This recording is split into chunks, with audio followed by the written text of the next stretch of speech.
আবারও মেহেরপুরের বুড়িপোতা সীমান্ত দিয়ে 4 জন এবং লালমনিরহাটের পাটগ্রামের কালীরহাট সীমান্ত দিয়ে 3 জনকে বাংলাদেশে পুশিনের চেষ্টা চালিয়েছে ভারতীয় সীমান্তরক্ষী বাহিনী বিএসএফ।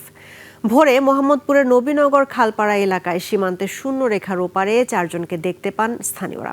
খবর পেয়ে ঘটনাস্থলে যায় বিজিবি।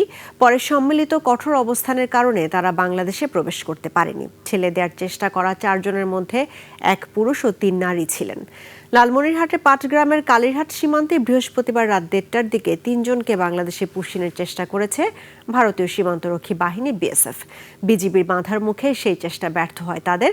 পরে বিএসএফ এর সদস্যরা ওই 3 জনকে ভারতের অভ্যন্তরে ফিরিয়ে নিয়ে যায়। ইন্ডিয়ার গেটের কাছে দিয়ে আসলো বিজিবি, সেখানে তারা বসেছিল। বসে থাকার পরে ফের পরবর্তীতে তারা বাংলাদেশে ঢোকার জন্য চেষ্টা করেছিল। পরে বাংলাদেশ আমাদের গ্রামবাসী বিজেপি মিলে মনে করেন তাদের ধাওয়া করেছিল, তারা মনে করেন এই ভেতরে চলে গেছিল। আজকেও এই ঘটনা ঘটেছে, 3-4 জনকে ওরা এই সাইডে পাঠিয়ে দিচ্ছে। তো আমরা চেষ্টা করছি যে সবাই মিলে পাহারা দিয়ে, রাত্রেও আমরা পাহারা দিয়ে